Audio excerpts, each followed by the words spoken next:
Welcome back to another episode of MLS Six Pack, an MLS-specific podcast where Jason Longshore and Jessica Charman bring you our top 6 stories of the MLS week. It's a big week in terms of MLS All-Star and the League's Cup approaching, so we'll get digging in right away, Jason, to a story that I know had you very excited, but also a little emotional, of course, in terms of the connection with this player and Caleb Wiley's deal being announced in a great video from the Atlanta United social media team talking about his connections to this city and how he is going to make his city proud as he heads on a contract to play for Chelsea in the English Premier League. Now, Jason, both you and I actually, during my days working with Atlanta United 2, covering for you for games, had an opportunity to talk about Caleb Wiley during the USL Championship days. It's been a big rise to success for Caleb Wiley, and you can talk deeper into it, but it feels like a deal that has been coming and a deal that is so well deserved for a young player who the sky is truly the limit for. Yeah, I think we can talk about this at the local level and then blow it out to the league level, because I do think it's a big league story. You know, look, we get a little tied into what we're doing with Atlanta and Charlotte, and of course there's stories that we get really wrapped up in, but this is a league story too. And I think it's a huge credit to what is happening with player development in this country and with MLS clubs, what has happened with Caleb Wiley. You know, you mentioned Atlanta United too. He debuted in 2020 during COVID. I had to go back and look at when his actual first game was. And I remember exactly where I was when this game happened. It was on the road in Tampa Bay against the Rowdies, July of 2020. Not an easy team to go play against, by the way. Those Rowdies fans are quite something. Not an easy game at all. And it was the same night that the MLS is Back tournament was starting for Atlanta United. And that game was delayed, and we were calling it remotely because we weren't in the bubble in Orlando. And we were watching the game while we were waiting on the weather delay. We were watching the USL game. And I'm like, oh, Caleb Wiley, I've heard about him. He's 15. He's making his debut here for Atlanta United too. This is pretty cool. Somebody I want to see more of. And we got to see a lot more of him that season, and then in 2021, where he played 33 games for the second team before he made his first team debut to start the 2022 season. That's so important. And we talked last week about Crown Legacy and what they've done for Charlotte and helping to develop players. These second teams are so critical, because when you walk in the door with 30 plus games under your belt, you feel like a pro. Now, there's a level jump, obviously, and this was something that 2022, look, Caleb Wiley played a lot more minutes than he was intended to. And that's probably why this move has happened a year, maybe earlier than we thought that it might, when you start looking at what his trajectory could be, because he's played over 100 professional games. And he played a lot in 2022 as a very young player at 17 years old. And I'll always remember something Gonzalo Pineda said after the loss at Red Bull Arena, where Wiley made a couple of mistakes and a 1-0 lead went to a 2-1 loss on the road. And it's a difficult way to learn these lessons. But Gonzalo said that Caleb was, in a way, it's a blessing that it happened at 17 for him, because he's not going to make these mistakes at 21. He got that time. He got that experience. And even in seasons that can be frustrating, and 2022 is one of the most frustrating seasons because of all the injuries, even in those seasons, there are things that are really important to the overall health of a club. That was incredible for Atlanta United because it accelerated his development. It was incredible for Caleb Wiley because he got on the field and proved himself so much quicker. And his growth from then to now, I mean, he is bigger. He is stronger. He is a better defender. He still impacts the game getting forward, but he has developed leadership qualities. He's hard-nosed, like things that I didn't associate with him straight away. When you first saw him, he was fast. He was talented. Then you started to see the other things emerge, and that's because of that experience.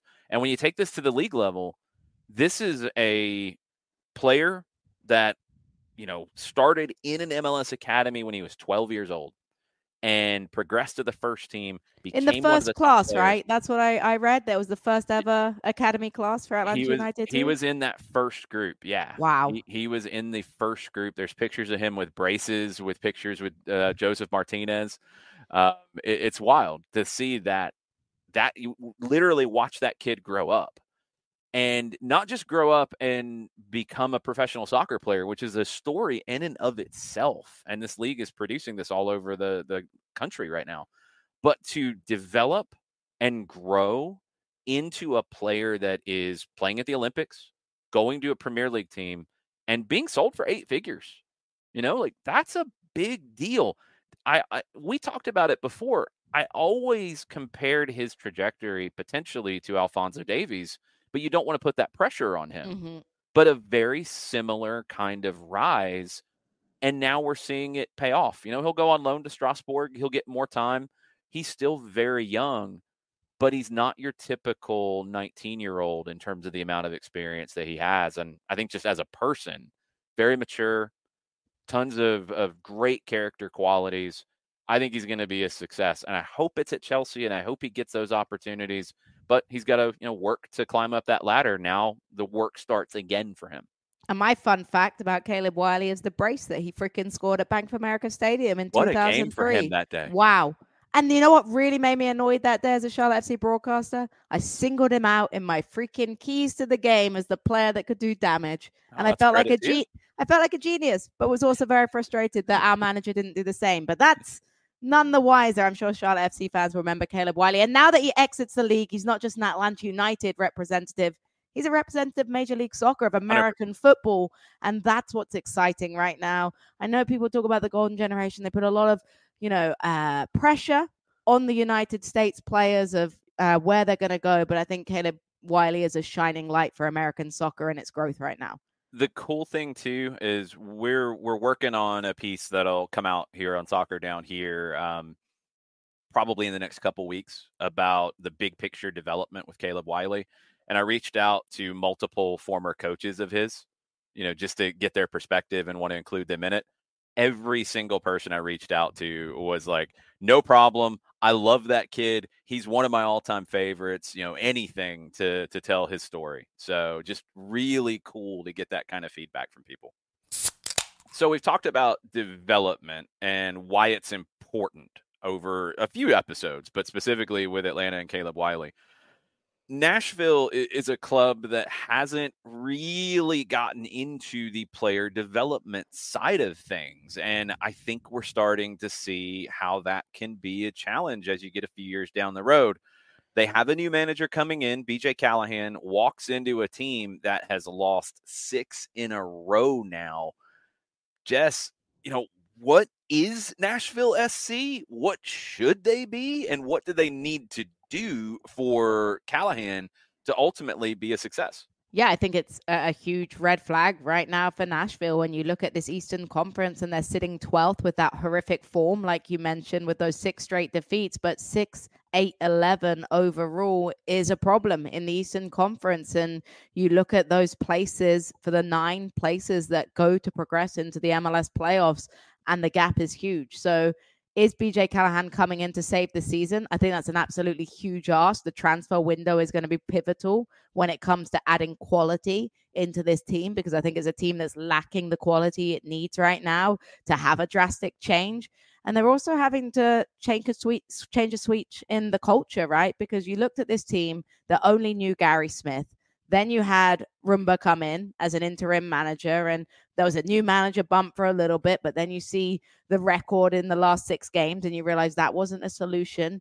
Now this is BJ Callahan's team. How is he going to set up the culture? How is he going to adjust the way that he's going to play? How is he going to talk about, as a club overall, what they need to do in order to compete with these teams that you mentioned that are doing things the right way with player cultivation? Because they're not necessarily bringing up players, they're going to have to go out and spend money, but are they willing to do so? We'll see. This is a huge transfer market for them to see what they can do and to see the sort of players that BJ Callahan wants, because he's almost got a clean slate in terms of the players in front of him and what he can add in order to get results. But for me, Jason, I think that gap's looking a little bit too big right now. And bar a miracle start to BJ Callahan's tenure and a really good Leagues Cup to bounce back. We saw that with Charlotte last season, how important the Leagues Cup was to bolstering a refresher after the season and that last playoff push.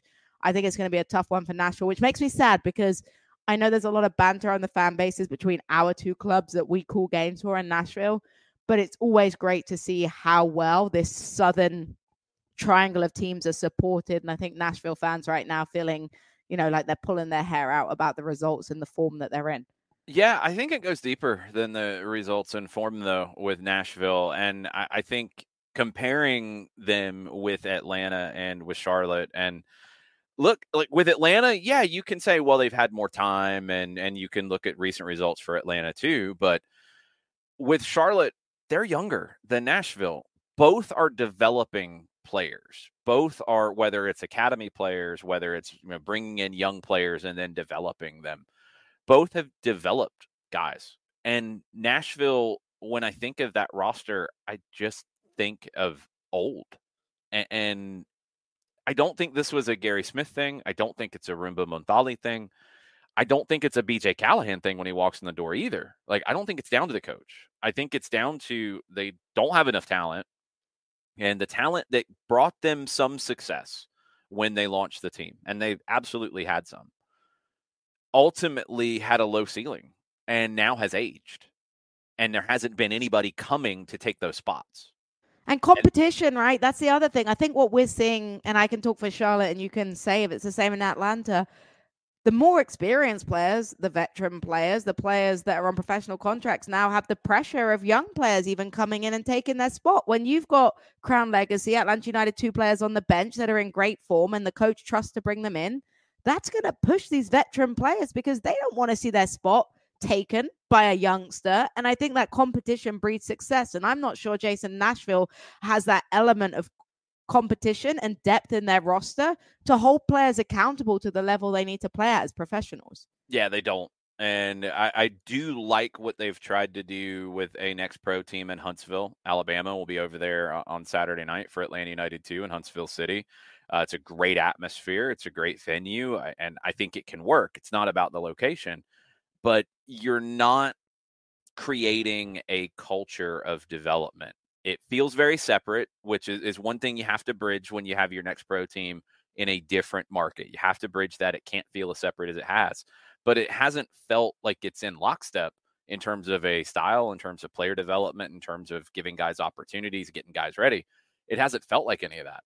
And that's got to change because you're always going to have moments in a team where whether it's a player, it loses form, a player gets hurt, and you have to turn to your bench. You have to turn to guys that are on the way up, and they get that opportunity. Like we talked about with Caleb Wiley, Nashville hasn't been able to do that, and it's held them back. And now they've got to reload, but they can't just focus on the reload.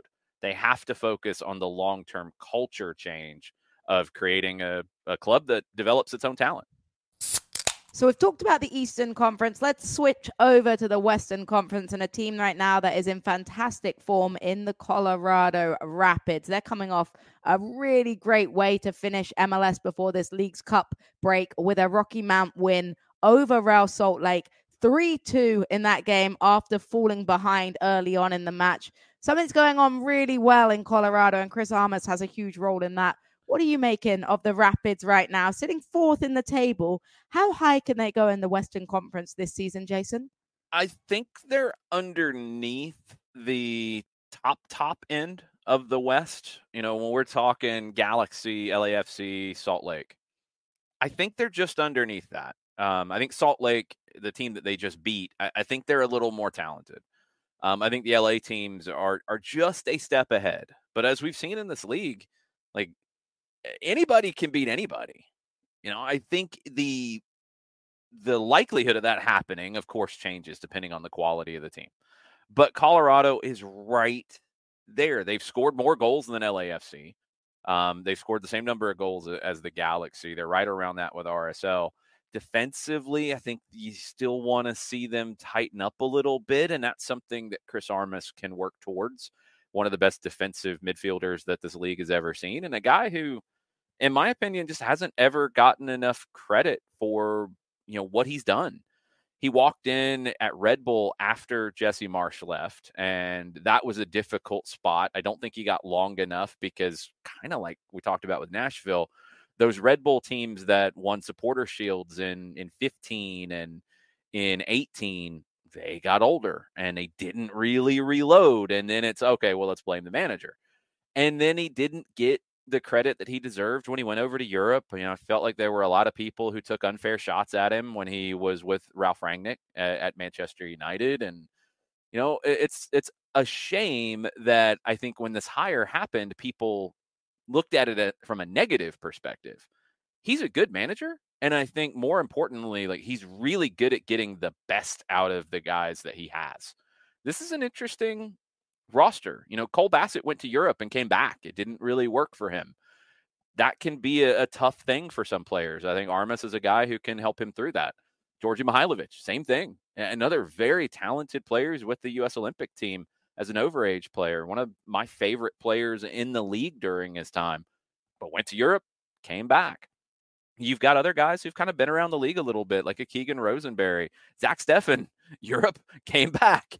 So to be able to rally that group together and make this squad that Chris Armas has, I think it's a credit to him.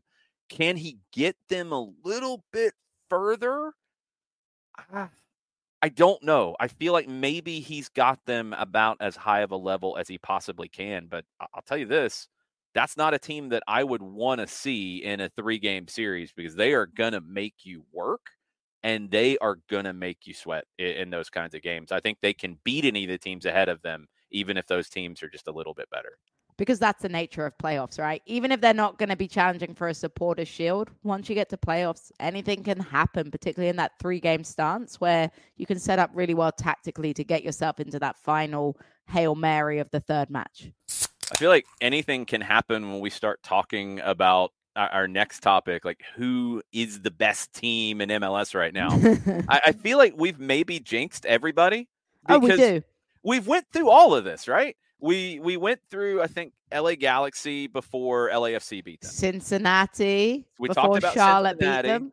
Columbus, we've talked a little bit about. We talked about Cincinnati from more of a, hey, everybody's gotten hurt, how are they going to handle it? So I think we were on point with that one. Okay. But LAFC, we talked them up, and then Columbus goes into their house and just wallops batters them. So then we talk about Columbus, and what happens with Columbus? They come to Atlanta and lose on So Inter Miami are telling you, hey, please don't talk about us. Well, we're about to start talking about Inter Miami because right now they're kind of the favorite, and they were for a while anyway, and then maybe that fell back, and there's always the concern about what they can do when Messi's not in the team, but they've won 6 of their last 7.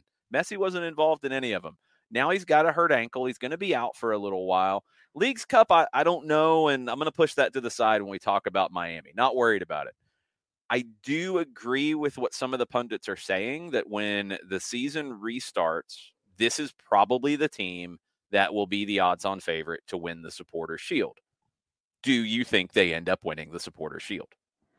See, this is what's so interesting about this Inter Miami side, because we saw them very recently in Charlotte, and they beat us 2-1 in Bank of America Stadium in a place where Charlotte had only lost once before in the season against Minnesota. But it was a game that you finished, and Charlotte tactically got a few things. I think Dean Smith will have felt that he rolled the dice in a 1-1 draw, and he rolled that dice to get 3 points, and unfortunately it came back to bite him on the bottom. I wasn't overly impressed at all with how Inter Miami played, but what did they do? They got the job done. How often have we said that about this Inter Miami team? They're not necessarily always playing lights out. They're not always playing great football in moments. They're having to do things dirty. They're having to play without Leo Messi, without other players who might be injured, but they get the results done. And that's the part of it that has me thinking, okay, maybe they can do it. Because I'm not going to lie, I was a doubter. I thought without Leo Messi, they would struggle. I thought that on the long course of a season, their defense would let them down, because I still think that they're not good enough defensively and they rely on goals in order to win games, but somehow they always find those goals. So for me, the mark of a successful team in a long, long season is a team that can pick up points and win games, even when they're facing adversity, even when they're playing badly. and Inter Miami have ticked that box, bar the anomaly. You mentioned that one loss in that 7-game span against Cincinnati, where it was a 6-1 obliteration that basically answered all my worries I had about their back line. But they still somehow managed to get results bouncing back from that one. So I would say if Inter Miami can keep doing what they're doing, and you know Tata far better than me because of your time with Atlanta with Tata, he just seems to have a knack for getting things done and getting results over the line. Yeah, I think the biggest surprise for me is that this team has been so good over such a long run of the season. I did not have them as a supporter shield candidate. I thought they were an MLS Cup winning candidate. I did not think they'd be so consistent. And it's a credit to Tata Martino. It's a credit to, I think, both sets of guys, like the top tier guys that have been able to manage the workload, manage the minutes, been able to handle, I think, a tough schedule at times, but also the younger guys that have had to step up. And this is a team that's had injuries too. So I give them a ton of credit for what they've done. Mm-hmm. I do wonder if the legs get heavier as you get late into the season when it comes down to supporter shield. I'm really intrigued to see how they play Leagues Cup. Do they want to keep guys kind of in a rhythm? Or do they say, you know what, we've got older players. We might need to be careful here, and we might need to give them time off. Just have them come off the bench in Leagues Cup, not have them start, save Busquets' legs, save Jordi Alba's legs, guys like that. So I don't think they end up winning Supporter Shield. I know it's the easy thing just to say they're going to win everything every time, and that's just what we do.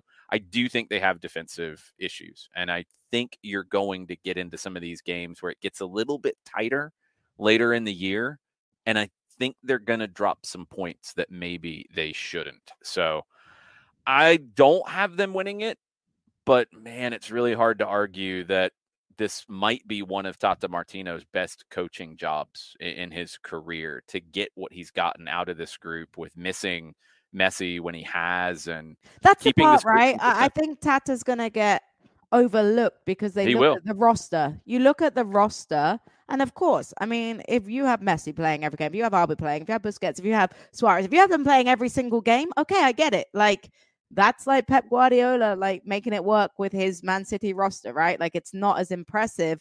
But the fact is, if you look deep down into how often has Tata had his full strength squad available, then it's not very many games that he would give a tick that it was his ideal starting 11. No. And look at all the injuries they had, especially defensively, and to be able to get what he's gotten out of this group, it's a credit to him and how he manages people and what he's done with this group. So they're in that mix for sure. No question about it in terms of winning Supporter Shield. But I do think the age, Father Time's undefeated, I do think that's going to come back and catch them. And I think their defensive issues will come back and catch them as well. So instead of talking about defense this time, let's talk about offense. And Houston have made a record signing in Ezequiel Ponce, who made his debut playing 45 minutes up top as a number 9 for Houston. He's a big name signing, really a lot of pressure in terms of player quality coming into a Houston. What do you make about Ezequiel Ponce, and how can he help this Houston side be successful? I think what I'm so curious to see is how Houston now deals with 2 really good number 9s. I think it took a while, but Sebastian Ferreira has really started to He come hurt good. Charlotte. He hurt Charlotte a lot. He's been really good as of late. And yeah, he didn't, light the league on fire when he walked in the door in Houston. Ponce is really good too. So, like, how do you deal with that if you're Ben Olsen? Another guy who has done a great job, and another guy who doesn't have Tata's resume and doesn't have some of the resumes of other guys in the league. But I think what Ben Olsen's done in Houston caught some people by surprise after the way his time in DC ended. This is a really good team, and this is a really attack-minded team. They're fun to watch. I think we saw it in the Open Cup run last year, what it could look like. Griffin Dorsey, when he is flying forward, and he scores some big goals for this team. But how you end up managing the 2 number 9s now is going to be really, really interesting. And how do they feel about, like, I get we You've talked about seen it. competition breeding. I was about to make the comparison. Do you get into a scenario where you had Kara Swiderski and Enzo Capetti both end up parting ways with Charlotte because they weren't happy in the moment with the competition? We talk about competition breeding success, but for competition to breed success, a lot of the time you need one player that's lower but kind of tapping and banging on that door. You can't bring in two players that both expect and deserve to start, but can't both start at the same time and expect one of them to be happy about it. How do you handle that as a manager? That's going to be a tough task for Olsen in terms of controlling egos, controlling attitude. That's a challenge, surely, Jason. You've got to find a way, if possible, to play them together, which isn't always possible, but sometimes you can. I mean, it's not insane to look back in the past and look at striker partnerships that have been very successful. Is it easy? No. Is it doable? I don't know. I'd have to see these two guys together in the training pitch. Can they play off of one another? Can they find, some common ground? That would be the easiest way to handle it. Okay. If you can't do that, how do you manage it? And it comes down to how you manage people and how you manage personalities. And I think that has always been a credit of Ben Olsen's work, is that I think he is a very good player manager. I think he's very good at dealing with personalities. Now, this might be putting him to another challenge. The other thing is win, because, if players are contributing to wins, even if one game it's Ferreira starting and Ponce coming off the bench, then it flips the next game and you're managing the minutes, you're managing the workload, but you're getting success with both, then it's a little bit easier to manage, right? And we'll see how they handle this, but it potentially gives Houston, which is already a good attacking team, in my opinion, although their goal count doesn't necessarily show that. I think it's ticked up here as they've gotten better this season.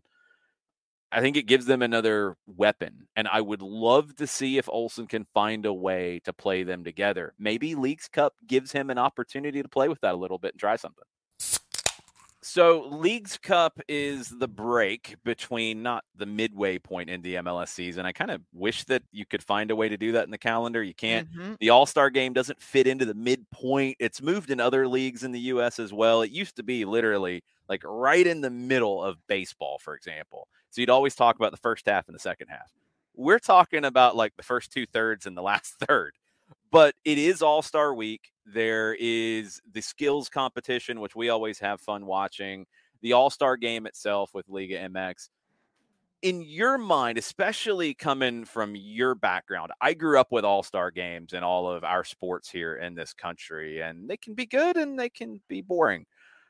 What is the All-Star experience like for you, and what can the league do to maximize it, in your opinion? Yeah, that's a really tough question, Jason, because honestly, like you say, it's something that I never really had exposure to growing up, because it's not really a common thing in Europe that I've ever experienced or heard of anyway. I like the idea in a lot of ways. I think it's a fun concept to bring players together and give them an opportunity to do that. And I like when it's done in this manner, with it being, and I think we talked about this briefly once before, two leagues in the same dynamic, that it's two leagues All-Stars. Because when we've seen the All-Star game during my time here against a full-fledged squad, whether it be Arsenal, whether it be Chelsea, whether it be whoever else they bring over to play, it's such an unfair advantage for that team that's got chemistry. Even if they're in preseason, they've still got chemistry. They still know each other.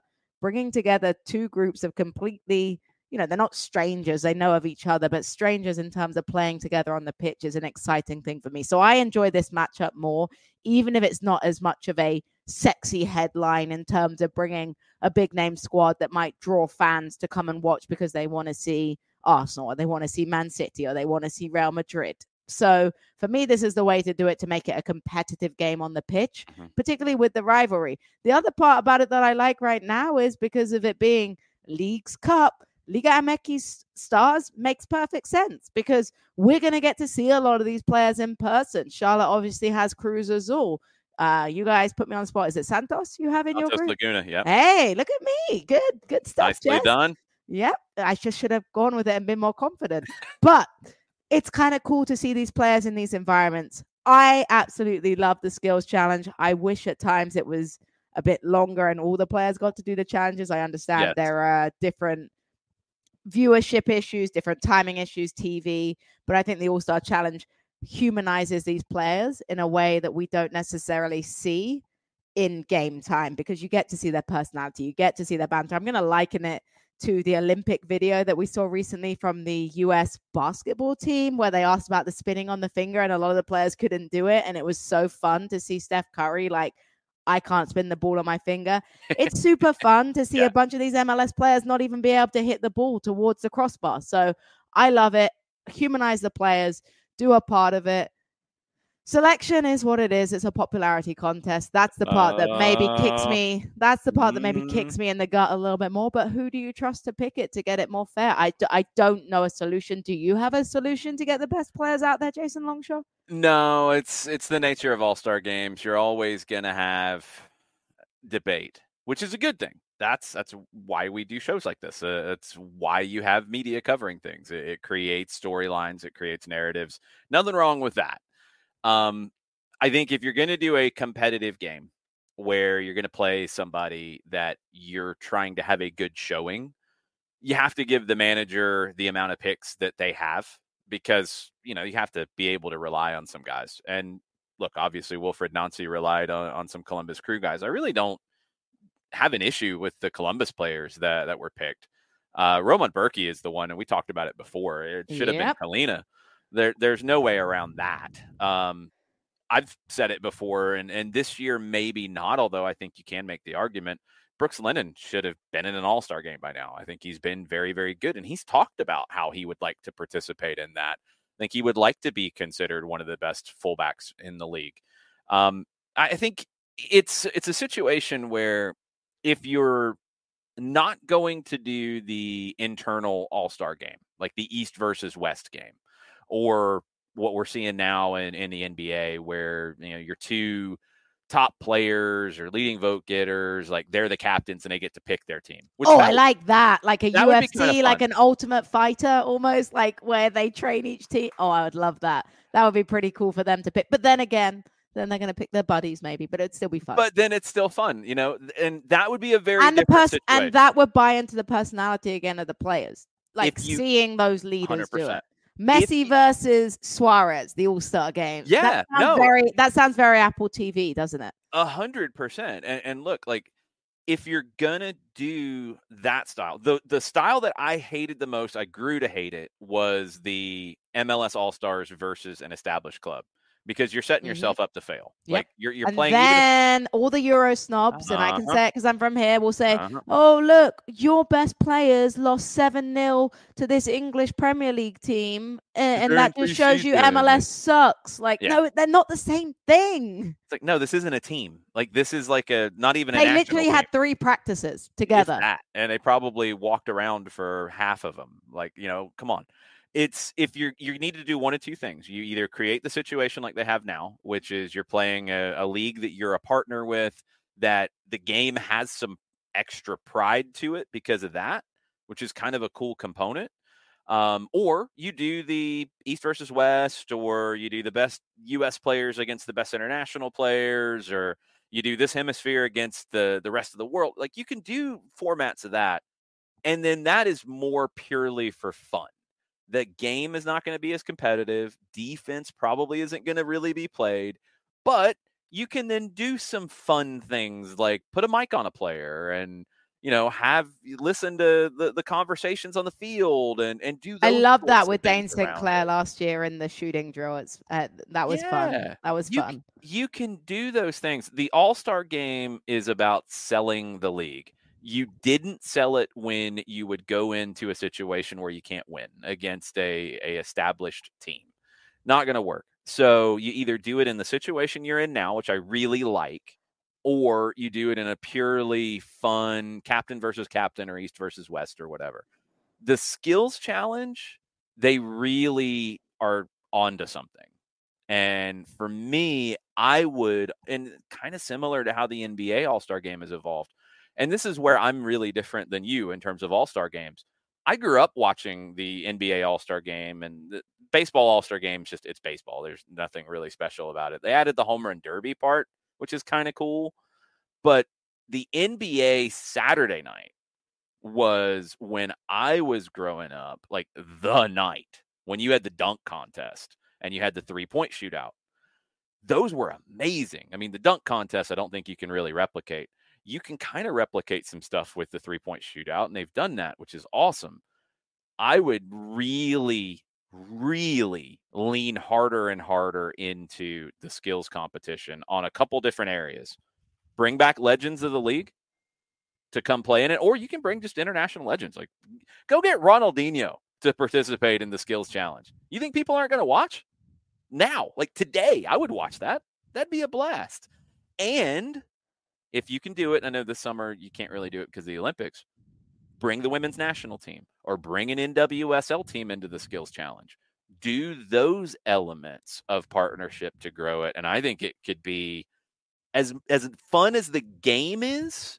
I think the skills challenge evening is the one that can really grow if you put the work into it. Well, speaking of skills challenges, that starts in about an hour. So Jason Longshore, Jessica Charman, we're going to have to sign out of this week's MLS Six Pack, but it's been a pleasure as always bringing you our favorite 6 stories. Cheers. Pop a top and don't forget to recycle, folks.